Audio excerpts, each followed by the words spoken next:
Another question. Are Protestant Christians who were received into the Orthodox Church through chrismation but not baptism truly Orthodox? If not, should they be baptized even after receiving the Eucharist? Well, it depends, David. It depends. As we've gone through this last couple lessons, and we've shown you, there are criteria and presuppositions for the economy that people are saying they're using in the reception of those Protestants. Do those presuppositions and does that criteria justify economy today? The Holy Fathers on Mount Athos say no. The saints who dealt with this issue in the 18th and 19th century say no, that there is not a basis for economia today. Economia, of course, can never be taken away from the bishop fully. It can always be enacted, but it has to be done on the basis of what the Holy Fathers have taught, on the basis of the criteria of the Holy Fathers. It has to be done on the basis of what the criteria, which is salvific. And so we've laid down here again and again that if the type, the form of baptism is not maintained and preserved, then it is not profitable for the church to do economy. And I think that the canons point to that. The correspondence of our saints, St. Nicodemus, points to that, that the criteria laid down by the Colivadis Fathers and other saints who've dealt with this. Tell me a saint who's dealt with this who didn't come to this conclusion. I'd like to know one saint who actually delved into the whole question and didn't come to the conclusion of the Colivadis Fathers. I don't know of any. There are academic theologians who have ideas, but they're not saints of the church. So the saints of the church tell us that when Rome abandoned the form and the type, the church ceased and should not practice economia because it undermines, and here's my interpretation of this, because I haven't seen any further unpacking of this, and how do I understand it? That it undermines the very mystery and what it means for us as Orthodox.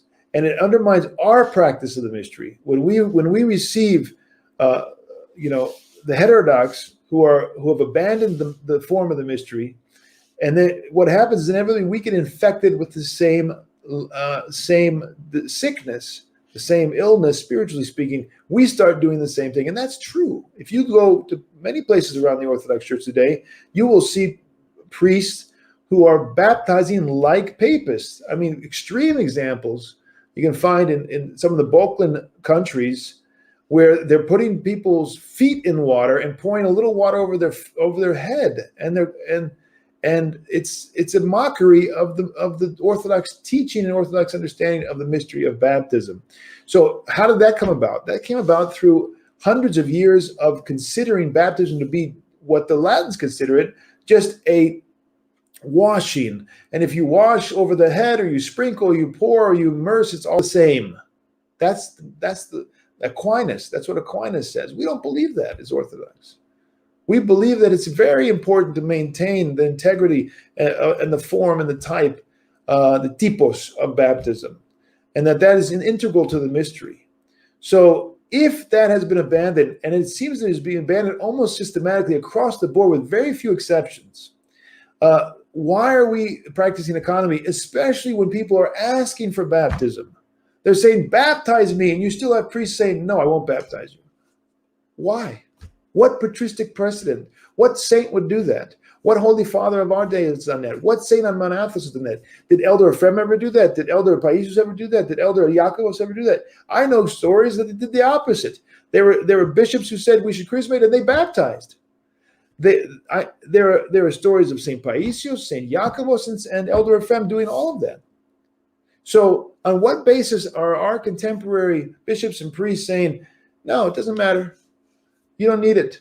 There's even people who say you can't be baptized.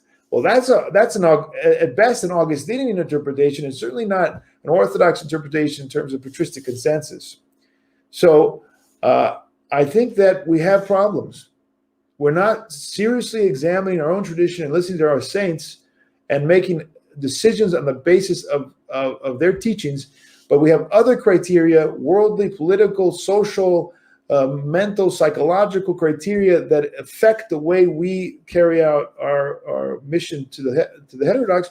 And it's I think it's going to come to an end, because I think there's more and more people coming to the church who are waking up and saying, I'm not going to receive chrismation. I want to be baptized.